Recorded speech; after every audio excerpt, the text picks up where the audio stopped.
안녕하세요. 정치를 쉽게 풉니다. 정치의 10단. 오늘 머니투데이 단독 기사는 주 69시간 제도의 개편안이 나왔다며 이게 확 바뀐 안이라고 말하고 있지만 실제 내용을 보니까 이전과 달라진 게 없습니다. 1주차에 69시간 일하고 2주차에 63시간 그리고 40시간, 40시간 이렇게 근로조건을 짤 수 있다. 또 다른 방식으로 1주차와 2주차에 64시간, 3주차에 44시간, 4주차에는 40시간이라는 근무 시간도 만들 수 있다 라고 설명하면서 최대 근무 시간 상한을 설정하지 않는 것을 이 개편안의 주요 방향이라고 강조했습니다. 자, 이건 정말 기만입니다. 노동자가 자신의 노동시간을 원하는 대로 짤 수 있다고 말하고 있는데 이게 현실적으로 가능한 일입니까? 회사에는 늘 일이 있고 자신의 담당 업무는 계속 굴러가야만 하는데 어떻게 노동자가 그걸 주도적으로 조절할 수가 있습니까? 노동자가 조절할 수가 없으니까 개인 대신 정부가 나서서 제도로 회사를 강제하는 것인데 이걸 자꾸 개인이 조절할 수 있다고 뻥을 치고 있습니다. 그러니까 내용은 이전과 달라진 건 없는데 근무 시간 상한을 두지 않아서 69시간이라고 명명되지 않도록 하자는 게 이 개편안의 핵심인 겁니다. 내용은 바뀐 게 없는데 거부감이 들지 않도록 포장지만 바꿨다 이 얘기입니다.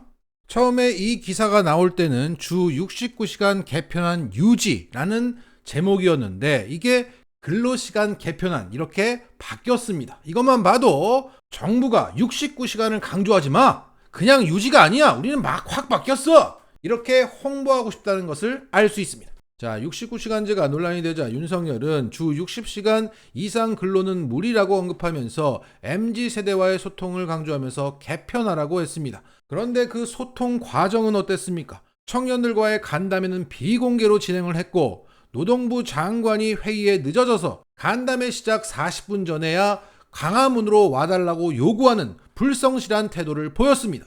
그리고 자신들이 선정한 MZ 노조단체하고만 소통을 했습니다. 더군다나 노동부와의 비공개 간담회를 가진 MZ 노조의 대표는 이런 소감을 밝혔습니다. 69시간 상한이 낮아지겠지만 상한도 결국 노동자가 원하지 않는 안이었다. 정작 쉴 때 쉬고 일할 때 일하는 근로시간 선택권을 가지게 하겠다는 원래 취지와는 직접 연결이 안 되는 측면이 있다.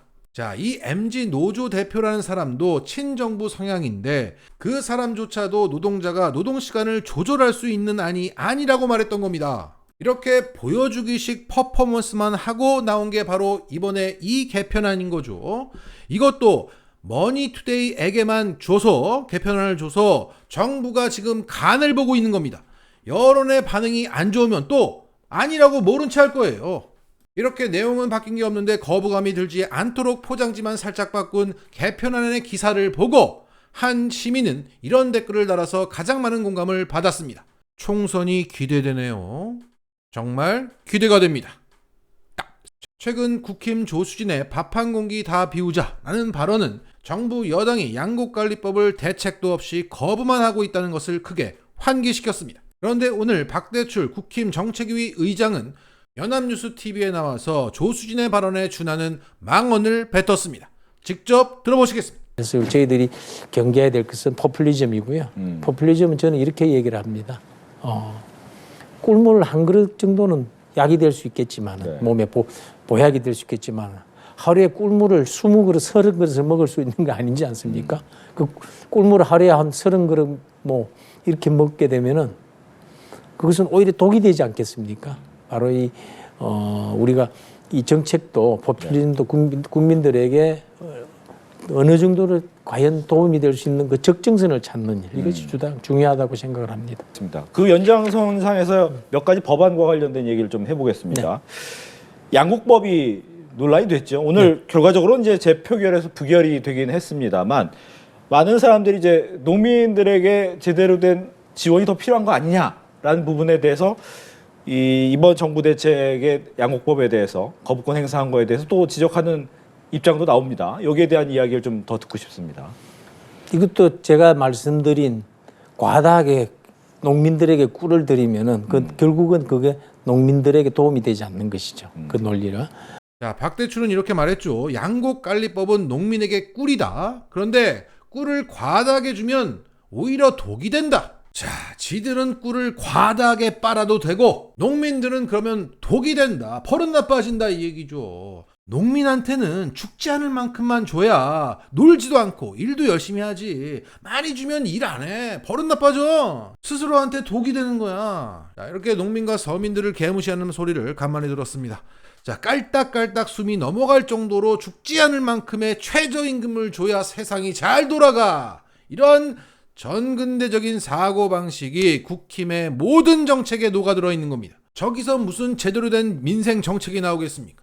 자, 그리고 앞서 언급한 조수진은 국힘 내 민생 119 특위 위원장입니다. 그런데 이 조수진의 민생 119 특위가 회의가 열리지 않아서 사실상 개점 휴업 상태에 들어갔다는 겁니다. 원래는 회의를 매주 열기로 했는데 그 밥 한 공기 논란 이후 2주째 열리지 않고 있습니다. 또한 특위 출범 이후 아직까지 단 한 번의 현장 방문도 이뤄지지 않았다고 합니다.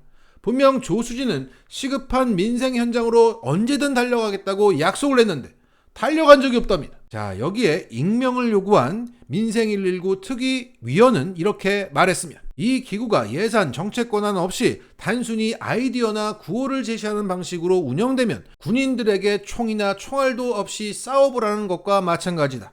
민생 현안을 실질적으로 챙기기 위해서는 현장 아이디어나 대안을 각 부처나 금융당국에 적극 건의할 수 있는 시스템을 만들어야 한다고 말했습니다. 그러니까 민주당의 그 을지로위원회처럼 예산과 권한이 주어지거나 제반 시스템이 갖춰져야 하는데 이건 간판만 있지 그냥 모여서 좋은 아이디어 있어? 밥 한 공기 비우기 어때? 이러고 있으니까 모일 의욕도 떨어지고 현장도 가지 않고 특위 위원장이 여론의 문매를 크게 한 방 맞자 나 안 해. 아유, 내가 뭐하는 영광이라고 그런 걸 해. 라며 잠적했다. 마치겠습니다.